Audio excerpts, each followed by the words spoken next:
Hello, human peoples. You're listening to the podcast network of Gamefully Unemployed. To support us and gain access to great exclusive podcasts like Fox Mulder is a Maniac, Tom and Jeff Watch Batman, Star Trek The Next Futurama, and our latest show, Spiel Boys, head over to patreon.com/gamefullyunemployed. We do game streaming, movie nights with our patrons every Friday night, and you can even commission your own podcast about anything you want. Literally anything, within reason, and we have to do it. You are quite frankly out of excuses not to go visit patreon.com/gamefullyunemployed. That's patreon.com/GAMEFULLY unemployed, which is spelled like it sounds.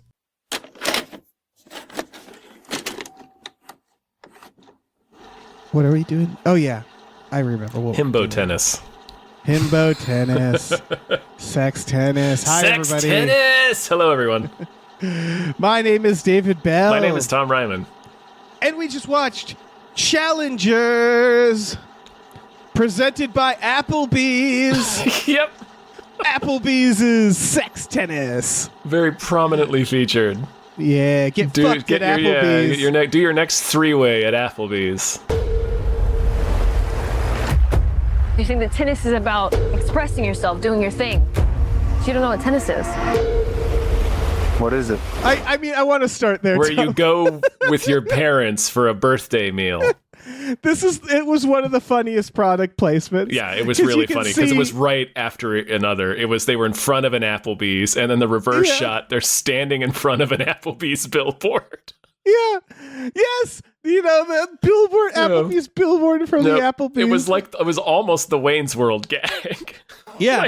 And they're like, it's about to get sexy, like in the parking lot outside the Applebee's. It's just so funny because, you know, Applebee's was like, we need that appeal for like kids. And it's like, you know, like kids, sexy young kids, they love Applebee's, right? Like it's so funny. It's the neighborhood grill. Yeah, it's just, it's so funny when like they stick a product placement in that where it's like, these people would never go to, they're young, they're sexy, they're also athletes. And it's like, these people would never fucking go into an Applebee's. There is nothing on the menu. The only reason, if they had an Applebee's sponsorship, that would be the only reason they would be seen at an Applebee's. Yeah. It's just fried carbs at Applebee's. That was their original, Applebee's, it's just fried bread. That's all we serve here. I went to a Chili's once. I think I told the story with my dad. We're both vegetarians. Yeah. And we sat down in the Chili's. We looked at the menu and looked at each other and went, I don't think there's literally a thing we can eat here. Like, even the salads had meat. And we went to the waitress came up and she's like, what's wrong? We're like, we're vegetarian. And she went, oh, are you going? And we're like, yeah, we're going to go. And she's like, yeah, don't worry about the drinks. Those are on me. We walk out and the manager chased us and he saw us walk out and he's like, guys, what's wrong? Is something wrong? Like, and we turned and went, we're vegetarians. And he went, oh, all right. Take it easy then. It's just like, yeah, your kind is not welcome here at Chili's. Stay on the outside. I don't know how you missed the fence made of ribs. Yeah. It was a very silly, I don't know what I expected. Yeah, why did you stroll into a Chili's thinking they were going to have anything to do with you? You're trying something different. Speaking of trying something different, so we were, there's a new Bad Boys, and honestly, I'm, in the end, because we needed something on streaming this week, and for reasons. I honestly, and I honestly appreciate it too. Here's the thing: it's like I'm sure the new Bad Boys is good, but it is the fourth Bad Boys, and I'm like, it's fine. It's fine. That's true. Yeah, we are going to see it. Yeah. Oh yeah. It's not like I'm not going to watch the new Bad Boys.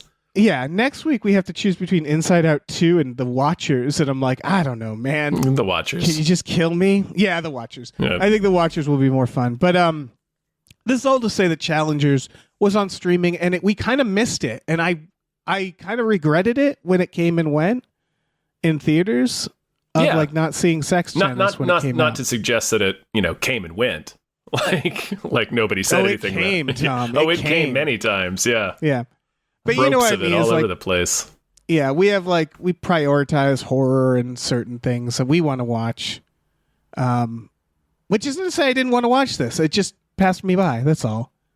But there I was, a 40-year-old man watching this movie alone in my office in the middle of the day. Yep. Just taking notes. Yep. With my glasses. Yep. Just watching sex tennis. Speaking notes into my phone. Yeah.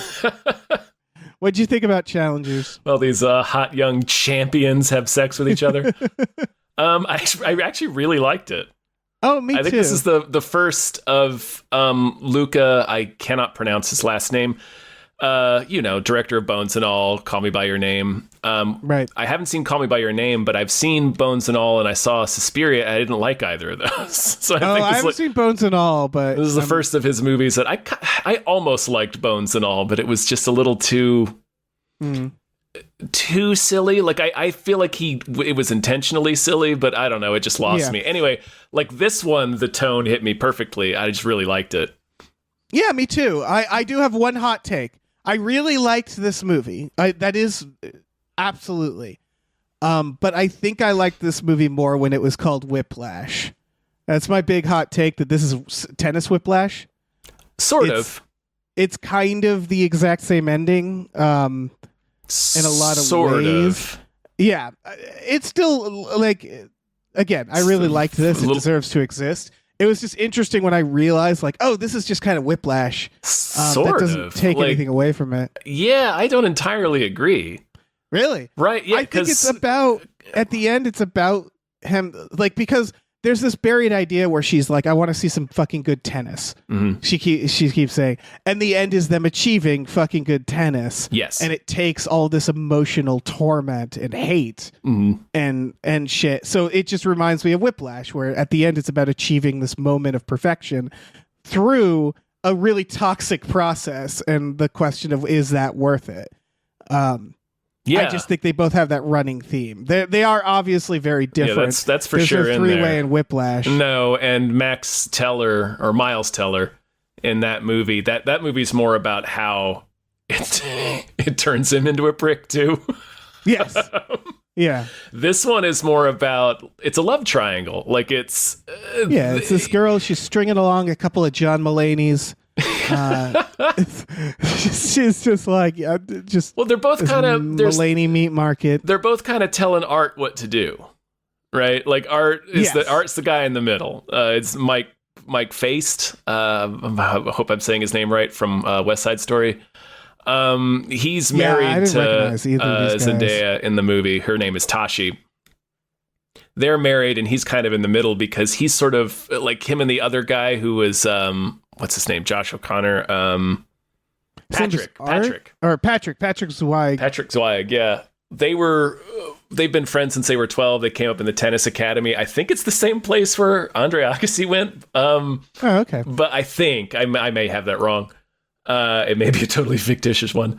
But like, yeah, they're friends and they have this relationship, and Art kind of just does whatever Patrick does. Like if you notice, he only is interested in Zendaya until after Patrick is. They do so much body language work in this about this stuff, where it's like, when one of them moves, the other one moves right after. Little things like that. He keeps like, it's like set up and serve and stuff. Yeah, it's they keep the tennis rhythm going in the way he's like. I think he's a very good director, even though I haven't really liked the last two films. I really like the way that he puts movies together. Suspiria, I had something huge going against it, which is that it was it's a remake of a movie that I really like. Yeah. And I'm like, I don't know, maybe in a world where that original didn't exist, that Suspiria remake I would have seen it as better. Mm-hmm. But I thought it was a bad remake. I thought it was weird. It was a little weird. But it's not badly directed. No, not at all. And neither was Bones at all. But anyway, like, man, so like they're all sort of it's both like Tashi and Patrick are the one that kind of have the actual connection, in my opinion, because they have the hate lust. Well, and they have the talent, they have the competitiveness. Like they're both the best. That's why they don't like. There's that scene where he's like, "I don't want you as my fucking coach." Yeah. Where it's the idea is that, it feels like she wants to be a sex coach. She loves the idea of being sex coach. Like she likes Art because she can kind of control push him around. Yeah, she can. Yeah. And she gets hurt, so she's too similar to Patrick. Yes. Like she can't control Patrick. Yeah. at least in that way. So yeah, she gets hurt and is living her life vicariously through Art. And Patrick, it's pretty clear he's in love with Art. Like, so. Yeah, Patrick, there's a bunch of little things where it's like, because they, there's the straight bait, right? It's a straight bait for Arrested Development. Or is that a reverse? Is it a reverse straight bait? You remember Arrested I do not remember that bit. They have like a fictional porn where a girl like lures two guys. Which season was that from? It's from a few seasons. Oh, shoot. I don't remember that. Yeah. But she basically like initiates a three-way and then backs out of it. And then walks out. And then it's just like, I'm going to go. Yep. I'll give my number to whichever one of you guys wins tomorrow. Yeah. Yeah. And so that's all to say that there's, Art seems like he's just doing this to get laid, where Patrick, they show multiple times where Patrick is probably bi, right? Where he's like, he's definitely, because they when they show what he's swiping on Tinder, he's swiping both men and women. But he doesn't seem like fully open about it. No, he seems to be a little closeted, but not fully. Exactly. It's interesting, but so it's like Art. I think Art starts pursuing Tashi because I don't know. I feel like he sees that relationship as something he can finally beat Patrick at. But anyway, like, I can see that, yeah.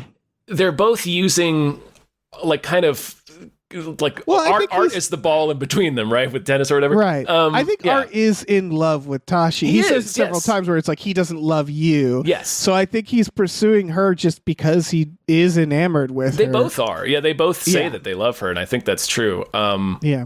But like it's clear like Patrick's life has fallen apart. He's living in his car. Like everything has gone to shit for him. He's going on Tinder for places to sleep. For places to sleep. Yes, exactly. And it's ever since he lost Art. Yeah. And they set this up nicely at the beginning where it's like he's a man who he clearly like kind of takes bribes. Like he's in this. Well, they also present that he's interesting. Kind of shitty in that he comes from a rich family, right? Like at any point he could but he doesn't. He could stop this, but he doesn't want to. Yeah, so, which is fair. That's fair. But yeah, you're right. It's that's a big part of his character, which is frustrating to the other two. Is he doesn't care about tennis as much as they do. No, or it's not as personally important to him. It's just a thing he's good at. Yes, and he kind of that's his whole thing is he kind of skates off his looks and personality a little bit. Yeah. Like he gets the other side of that woman's bagel just with a smile, or just by looking hungry. Mm-hmm. Like it's just people and he's giving charming, him things. At the bar with the girl that like clearly knows this woman, clearly can tell he's not into her. Yeah. And then he just starts making out with her, and she's like, "All right, like fuck it." And she hits him with that later too. Tashi says like, "And how is getting by on your talent working out for you?" Right. Yeah. Because like his talent doesn't matter because it's another when Art dumps on him later in the sauna where he says like, "Yeah, I win the points that matter." Well, yeah. Because they're all three of them people who kind of only know how to do one thing. Yeah. And we're seeing three versions of that. Three different approaches to it, yeah. Yeah, her character is the most tragic in that she can't do the thing she loves. Right, and she's the most dedicated too. She is ferociously dedicated, and she's also clearly the best of the three. Yes. And she's frustrated she's because like a phenom, she picked Art. Yeah. Who's not like doing Art doesn't care. He's at this point where he's like he's got money, he wants to just have a He's never won the U.S. Open. They bring it up a few times. Is Art has a ceiling. Art's not as good as she needs him to be to live this out vicariously through him. Right, because by the end she's not ready to quit because she never got to start. No, yeah, she went to college instead, and before going pro and gets hurt in a college match. Yeah, I feel so bad for their children as well as her. Oh, they only have one. They only have one. Yeah, that child. They're gonna dump so much tennis on that poor fucking kid. Yeah, the kid's gonna be like, "I want to go to art school," and they're like, "Fuck you." That kid's gonna be working out a lot of her parents' dreams. Yeah. There's a scene where the kid's like, I want to watch Spider-Verse, which just threw my mind into so many questions about this universe. Oh, yeah, it was pretty funny. I felt like that was like a little wink, right? Oh, absolutely. Yeah. But then I was like, okay, Spider-Verse does reference the movies she's in. So who's Mary Jane in those? Do those exist? Is this just a world where just Spider-Verse exists? Don't worry about it. All right. I'm going to worry about it. This movie does not take place in the Spider-Man universe. I hope that clears things up for you. Yes. Oh, no, I know that. This movie takes place in the Saving Private Ryan universe, right? Yes. Any movie that takes place in reality. This is in the Saving Private Ryan universe, yes. Yes. But it made me wonder just who's playing MJ, you know? Who, I don't know. It's a good point. Yeah. I don't know. I wish they would have watched that movie. Then we would have been able to see. Answers. Yeah. I need these questions answered. I mean, she's Tashi, so it might still be the same actress. You know, it might just be Zendaya. Luke's on his way to her house to pick up some power converters. Yeah.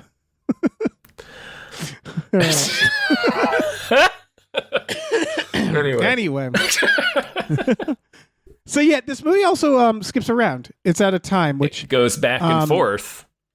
Yeah, I don't know why it did it. Then the spaces of time get shorter as the volleys get more. Oh right, it's tennis, Dave.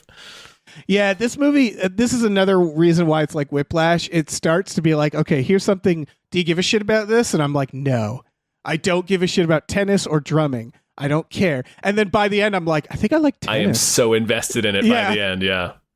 And that it takes a lot. It takes a lot for a movie to get me into tennis. It takes a three-way, you know? I mean, we have to sex up this tennis. It takes the characters, right? Like I cared about these characters, and it's very well acted. Everybody's excellent. The script is really good. Oh yeah, and at the end where I'm just like, oh shit, he's gonna do that serve. Like I was actually like my heart rate actually increased because I knew he was gonna do the fucking serve. I'm like, oh, he's gonna do it. Fucked your wife serve. I fucked your wife serve. And then when it like gets tense, and then he just goes, fuck off. Yeah, that fuck off. It's so good. But yeah, he does it selfishly, but also because that's the thing. Is he doing it selfishly? Earlier in the movie, is the idea remember when he is trying to make himself lose? It's that question of like, because she's like, that's what I mean about the whiplash of it all, where it's like she's like, we established that he kind of takes bribes. Like the first thing he learns is that he gets money if he loses immediately, and he needs money. He needs money. I thought they were going to straight up bribe him because it felt like he'd go away immediately. But she's like, I want you to lose, and he needs to not realize it. And so, like, I thought the "I fucked your wife" serve is him way of just putting that fire under him. Yeah, like, if I do this, he is absolutely going to beat me. Well, I don't think he knew that he was necessarily going to beat him because he mentions it earlier in their previous match where they first play after the three-way, and it's just a three-way smooch to be clear. No pen. Unfortunately, a full-on three-way never occurs. But they're playing for her phone number, basically. So Art is playing his ass off for the first time. And then we see the aftermath of that match, and it's clear that Patrick has won. But he's like, that's what's missing in your game is like this, that jealousy, that actual fire, like an actual passion, because he plays dispassionately the rest of the time. So I think you're right. He did that to ignite that passion, but I don't think he did it knowing he would lose. I think he did it sort of like Liev Schreiber in Goon, where it's like, yeah, I'll lose. I'm okay with losing, but I'm not going to lose on purpose. Right, yeah. Like, I want you to beat me. I want him to... Yeah, exactly. No, that's, again, it's about bringing out the best in Art, basically, where they're both... Like, in the end, it's all... It feels like at the end, they're both celebrating. They are, but it's also like two different kinds of love. Because Patrick's is the more genuine, right? It's the actual selfless love. Like he actually loves Art. She's like, if you lose, I'll leave you. Right, and she's if he wins, then they're probably going to win the Open, and all this glory and money and shit. That all the glory that she wanted and couldn't get. I liked the subtle bit where the girl that she fucking destroys in the beginning is like this huge champion. Yes. Did you catch that? Yeah, the German. The German Anna. Yeah. Yeah, it's brutal. Like it's she's not the villain, by the way. No. But it's nobody very, really like, is. I mean, nobody is, but no one is great either. Everybody's kind of a shit. Yeah, but she is the. I think she selfish. is the least likable. I think maybe Art. Maybe Art. I think Art might actually be the least likable. That's the thing. It's hard. Yeah, Art is kind of a whiny little shit. He just does whatever I the other two tell him to do until the end. It's interesting to watch a movie where no one is. You don't really like that's usually a hit against a movie, right? If you're like, I don't like every. Yeah. Well, that's the thing. It's not that. But it's because you understand them, right? It wasn't that I was like repelled by any of them or like actively disliked them or like actively hated them, but I appreciated that like. Nobody was completely perfect. I mean, the movie I think is the nicest to Patrick, but even Patrick's like he's a little shit. Like he does shitty things. There was little things they did because like as long as you empathize with them, if you understand them, then you're like, they're doing the shitty thing, but they're only human. No, like little things like when I first assumed their rivalry was going to start the moment she was like, you're playing for my number, but they're still, even after one of them beats the other, they're just like, yeah, good game, still man. Friends, we're friends. Yeah. And so like they use the halfway point. They do the thing where they skip around time and it's leading to what is the rift for the longest time. You're wondering like, where's the, because you know that there's a rift because you're watching. Right. And they both seem to really, really hate Patrick. Right. And what you learn is it's not like he did anything too bad. It's just exactly timed where he just sort of faded out of their lives after it's, of course, her injury is the halfway point. And it's like, right. And Patrick and her had a fight right before it. And it's just like just the right timing. Yep. And then he's not there for her game where she gets injured. And so by the time he gets there, they're like, fuck off, Patrick. Yeah, you're done. You see the argument though, and it's like, yeah, I wouldn't go either. Like like when he leaves, you're like, yes, of course, being a shit. Of course he leaves. Like that was a terrible thing. She's treating him terribly. He should leave. But when he leaves, like you see that she actually is upset by it. Like she was putting that on a little bit. Like she doesn't, Because then the element also where you're like, come on, man, it's Zendaya. Like, yeah, but you're not gonna do better. You're not gonna do better. She's being a fucking dick to him. Yeah, no, it's like, true. Aggressively. But that again, you're right. That Art is the one who's basically that. Who's like, it's Zendaya.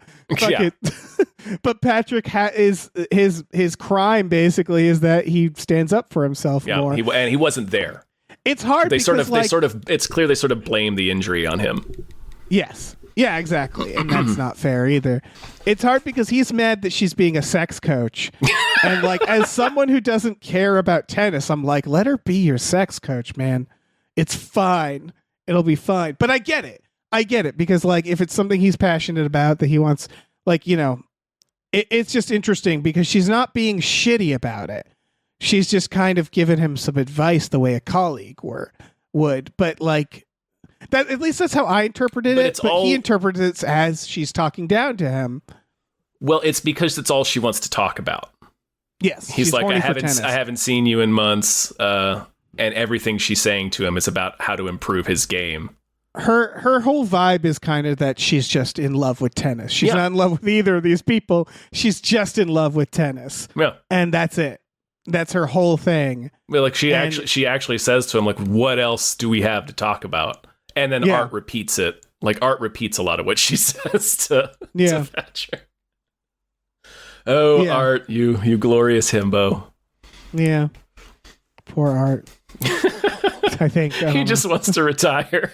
He hates tennis so much. He literally says, I'm so tired. Like at one point. Yeah, he does. Yeah. And it's when he actually kind of stands up for himself for the first time and he tells her what he wants. Like if you notice in the first, like, I don't think he speaks for the first 10 minutes. Like, even though it's like he has them, it starts with one of his matches and it's Zendaya talking to him and sort of directing him and stuff, but he doesn't say much, if anything at all, for a while in the beginning. Like, it's very clear what their relationship is immediately. Like, Oh yeah, I mean it's the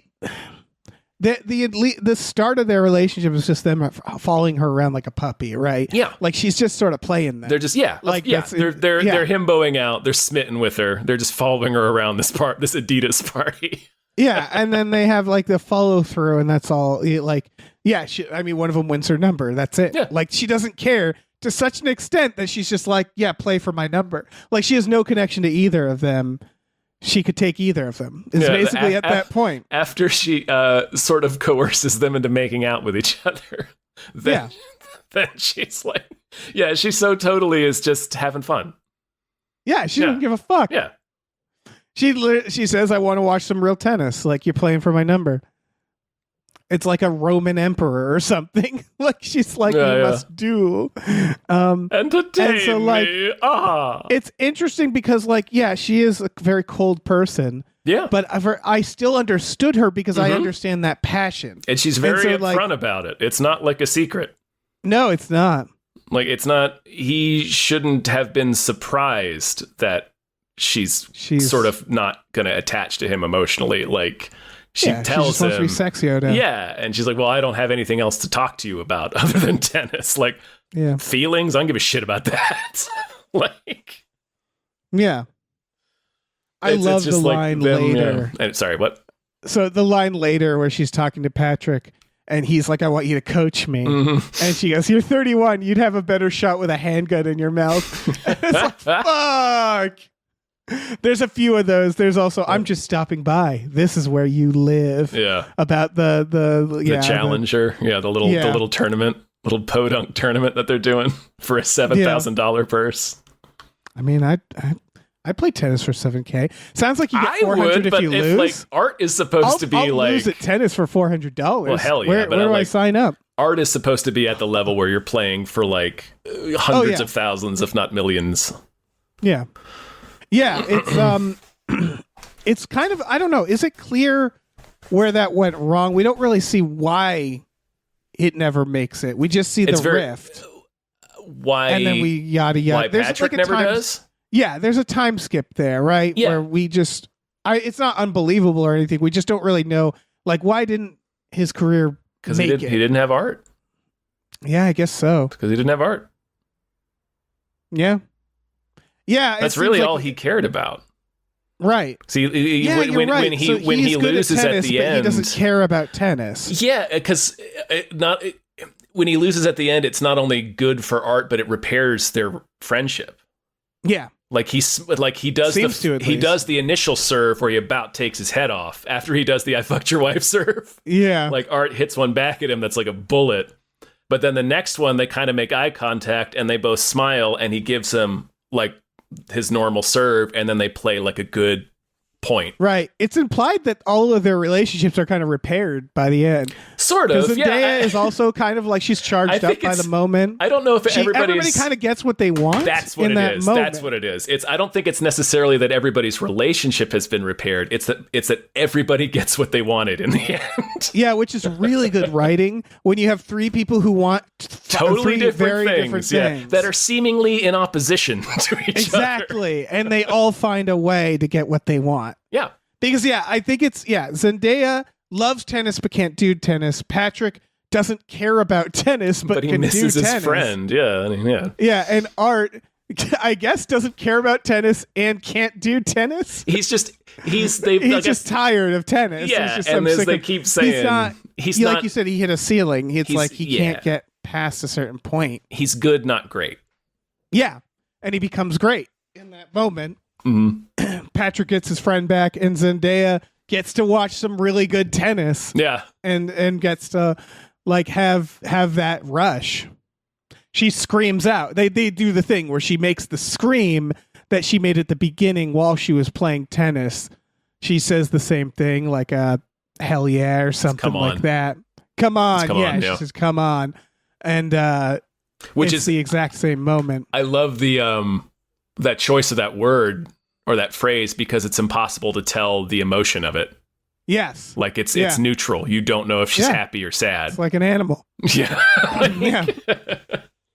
But it shows that she's finally felt that rush again that she felt playing tennis in that moment. And it's interesting when they see her. We only see it one other time. It's toward the beginning. It's the first time we see her play when she destroys Anna, the German girl.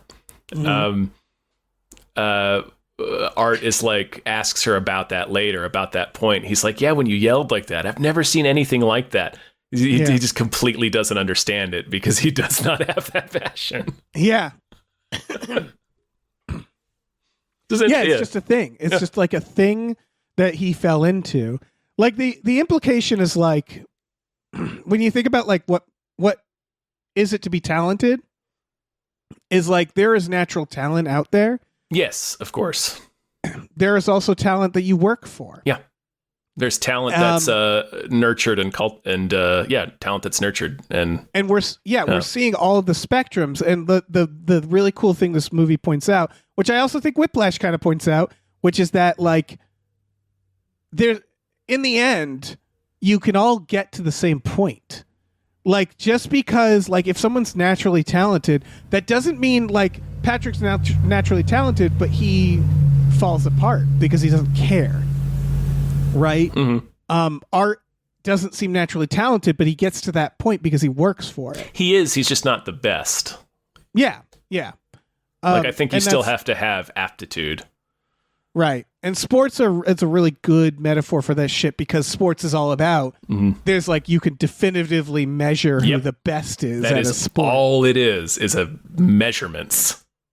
Although like we covered Rush, and it's kind of that same issue where yes and no, where it's like you also have good days and bad days, right? Like you can't fully measure it. No, as much as the deal with Patrick, where it's like maybe Patrick could have been amazing if he tried. Exactly, but he didn't care. And what's the difference between not being? What would have happened had she not got hurt? And then we see, like because Anna, I forget how they pronounce it in the movie. I've said both. Yeah. She's like tearing it up as this huge women's champ now, and she's like, "Fuck!" And I beat the shit out of that lady. But then you think about it and you're like, in the end, it's all the same, right? Yeah. Like in the end, saying someone's really talented but doesn't care, it's like, well, then that's not talent. If they don't care about doing the thing, then they are missing a component of their DNA, essentially, that makes them do this thing greatly. In the end, right? As someone who has to work really hard for it. Yeah, exactly. They're each missing the part is just as important as the talent. Like Zendaya has the talent and the drive. Yeah, she's the most tragic where she represents. Yeah. I think there are millions and billions of people out there. Lost potential or just potential that never got a chance to happen. Yeah. It's the idea of how, probably the greatest artist of our time is some kid, living in Indiana who has no money and will never know. It's that thing likely not living in the continental United States. Yeah, you're right. Where it's like talent doesn't mean anything if you don't have access. Exactly, yeah. It needs to be... she loses access. Yeah. So it's this beautiful little triangle. Using a love triangle to show also like the facets of what it means to get good at something is very smart. Yeah. It's sexy tennis Whiplash. Again, like I don't think of this as like a ripped off Whiplash. It just has a lot in common with what it's trying to say, to the point that the endings feel very similar, which is like they did it. That one moment is achieved and there's no more movie left, because the movie immediately ends in both, where it's like we did it. We did the thing. It took all this pain and suffering. He also gets to drag the respect out of J.K. Simmons. It only costs him his dad. Yeah. But he has a new dad now. It's the dad. It's the father of his passion. Right. That's the difference, I guess, in the two. Whiplash is a much darker movie. Yes. Whiplash kind of asks the question more directly, is it worth it? Is it worth it? Is it worth what it takes to be this? Yes. And this is more fun. Like, I don't think this poses any serious questions. I think it's just well crafted. Like, this felt just more fun to me. It felt like we're going to explore this thing it's lighter than Whiplash. Well, yeah, because it's really just about the relationship. And like you said, like tennis was just like the metaphor to talk about it. It's not about it's not asking, is all of this sacrifice worth it? It's not really what it's about. No, not at all. Even though there's a lot of sacrifice, though that's like, this loveless marriage and this child that's involved, that they do a good job with that, where it's like the child is never fucking in like near them, really. It's just nannies and nannies and her parents. Yeah. And so you get this implication that they're just doing the things that they're supposed to do, and that's it. You know, she really has that, like, that little thing where at the beginning she's looking at the ad that says "Game Changer," pluralizes it, because again she's living through him. Yes. Yeah. And so you get it's a very loveless kind of toxic marriage, and it'll go on, and they don't really point out that is tragic. But again, it's not really, it's less about that, I guess. Yeah, well, I get the sense that the marriage is over, or will be over. Probably, yeah. But Tashi doesn't care about that because she never cared about the marriage. She wants Art to win as her student, like as his coach. Yeah. Yeah, she wants to be his coach. Yeah, she wants to win vicariously through him. She does not care about the marriage. And Art and Patrick have each other again, so they'll be fine in a way. Yeah. At least that's how I interpreted the ending. Yeah, you're right. It's sort of a passing of the two. It's ambiguous in that you're not even sure what's going to happen. You know, maybe Godzilla will come.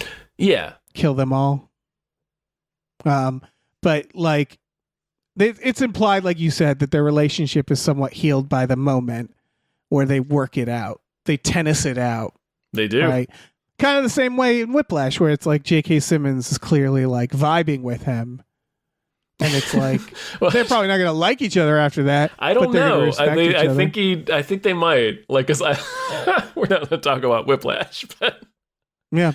But yeah, it's a very, very similar where it sort of dynamic because anyway. It's about we achieved this moment. Yeah. You know, we all got the thing that we wanted the most in this moment.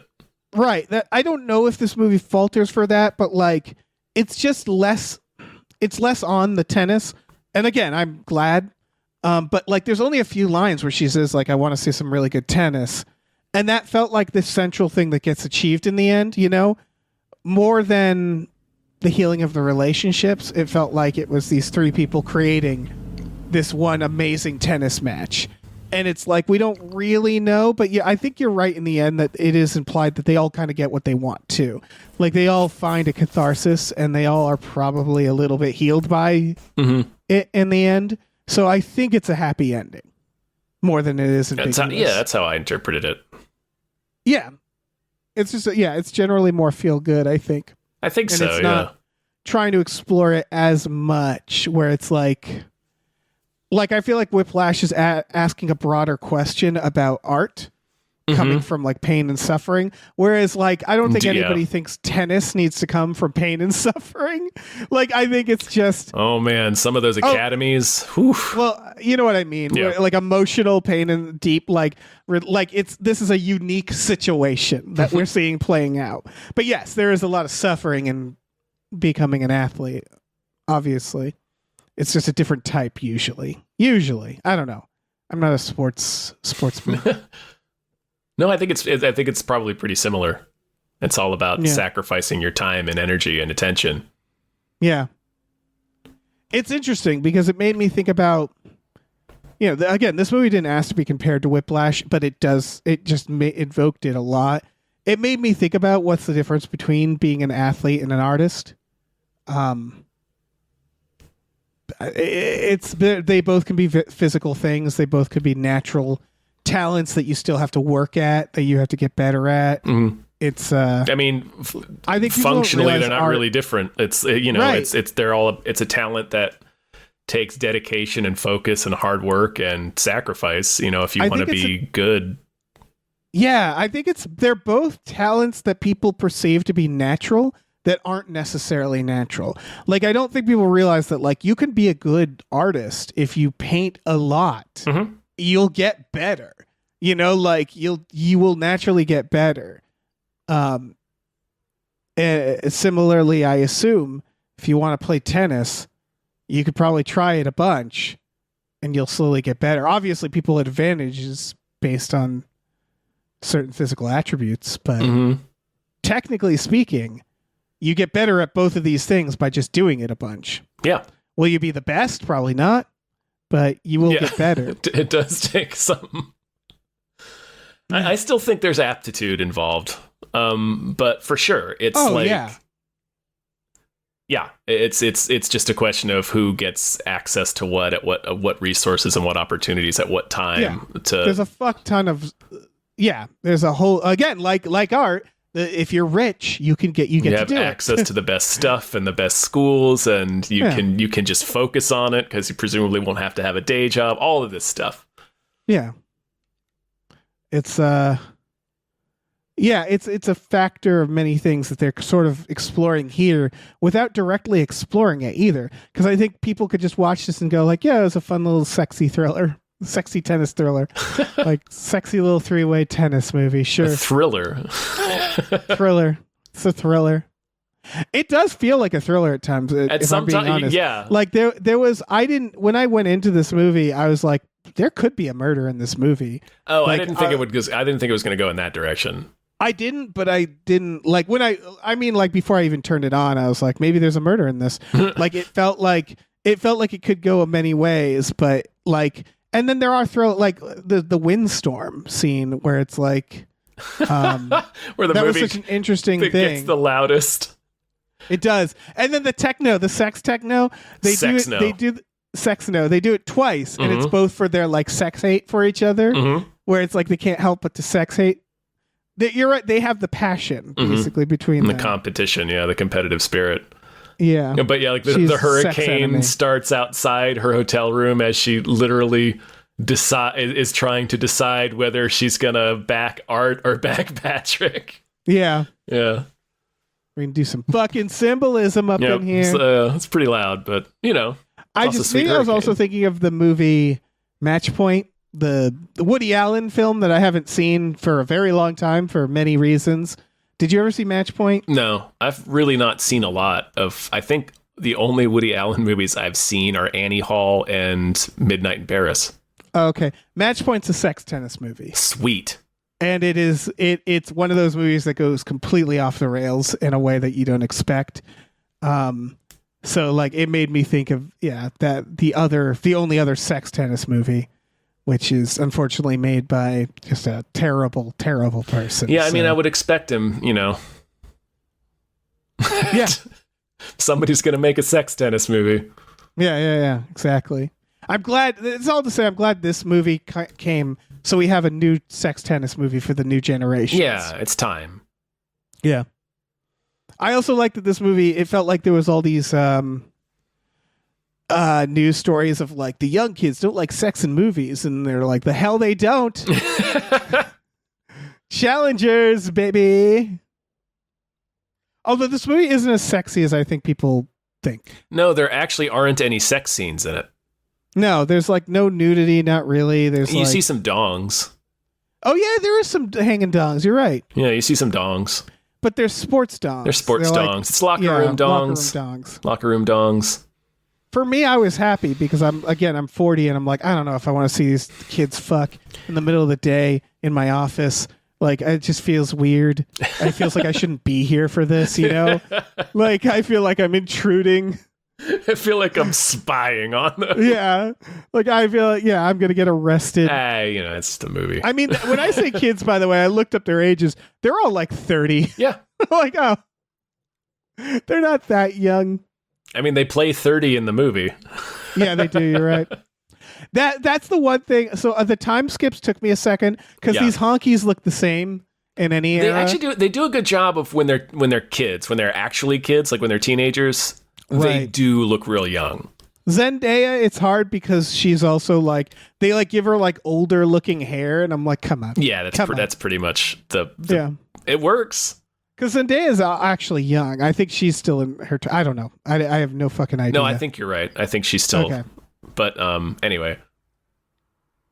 Yeah, if I were to pat myself on the back, I do not know the exact ages of any young actress out there. I think that's a good thing. It's a good thing, yeah. It would be weird if you did know that immediately. Yeah. But That's all to say that when they try to make her look older, it's just like, that's adorable. They just give her like older lady hair. It's like, no, I do not think so. Man, I don't really have too much else to say. No, I think we did it. Just to say, it's also really well shot. We didn't really talk about the filmmaking. I love the way shot. he shoots movies, or he puts, Yeah, I'm not sure who the cinematographer was on this film. Yeah, but it's very. But his shot selection is very cool. It's always fun watching a director who, in my mind, he does a lot of weird shit. He does, yeah. He does a lot of things that are like, I love it because it's at first I don't like. I'm like, I don't understand why he's doing this, and then after like a second, it's, oh, okay, I think I get it. Yeah, okay. Yeah, like he does a lot of that kind of stuff, and it's really cool. And I like a weird director doing a quote unquote normal story, fairly straightforward story, yeah. But he does it in a really, really interesting way. And Bones and All was the same way, where it was like, it's a very straightforward story, but like he shoots it in a really interesting way. Is that straightforward? I thought there was cannibalism. But it's really just a road movie with two cannibals. Oh, okay. Like the actual plot is pretty straightforward. Right. God damn, he has 8 movies in his upcoming section. Shit. Including The Lord of the Flies. How many have Timothée Chalamet in them? Probably all of them. Probably right? all of them. Yeah, he was in the audience somewhere in this movie. Yeah, I'm sure. I was looking for him. Yeah, I was like, I wonder if he's in it. Yeah, he just waves to the camera directly. Yeah. I'm Timothy. Hi. That's my Timothée Chalamet impression. Hi, I'm Timothée Chalamet. That's what he sounds like, right? Yeah, no, it's distinct from your Donatello, so it's good. My 2 impressions. Yeah. Hi. I am Donatello. Yeah, see, it's more nasal for Donatello. I'm Timothy. Hi, I'm Donatello. Nice to meet you, Timothy. Wow, it's like there's 2 characters in the room. We could probably... Yeah, we could be done now. Oh, thanks for listening, Thank everybody. We have a Patreon, patreon.com/gamefullyunemployed, GAMEFULLY, unemployed. On our Patreon, we have exclusive podcasts like Tom and Jeff Watch Batman, Fox Mulder is a Maniac, Star Trek The Next Futurama, and Spiel Boys. We watch movies every Friday night with our patrons as well. Lots of good stuff, so check it out. Yeah, we also have a store. Head over to GameFullyUnemployed.com. You can find a link to our Teespring store. We have all kinds of cool original artwork and designs you can get on t-shirts, mugs, stickers, posters, all sorts of things. So slap your sexy little tennis peepers onto that. Yeah. Slap your balls onto that. They should have called this balls. They could have called it balls. Yeah, with a Z for Zendaya. I think there was a video game called Balls. I think so, with a Z. I'm Googling it. Yeah, you better. Yeah. Holy shit. Yeah. Why? I don't know. Why not? Why would we do this? Because it was the 90s, dude. Hell yeah. I can tell you, I never played it, but I can tell you one thing. It was extreme. Yeah, it better be. Mm-hmm. With the name like Balls with a Z. Ain't your granddaddy's balls. Hey, listen, our music is produced by Chris Corlew. You can find him on twitter.com as the Corlew, or go to shipwreckedsailor.bandcamp.com. Our channel artwork is produced by Michael Vincent Bramley. For more of his work, go to mvbramley.art. Our episode artwork is by Justin Brown, available on Twitter as Justin T. Brown or at Artness by JustinBrown.com. And finally, additional artwork is by Starlene Hodge. You can find her work at StarleneArts.com or on Twitter as StarleneX. Cool. Goodbye.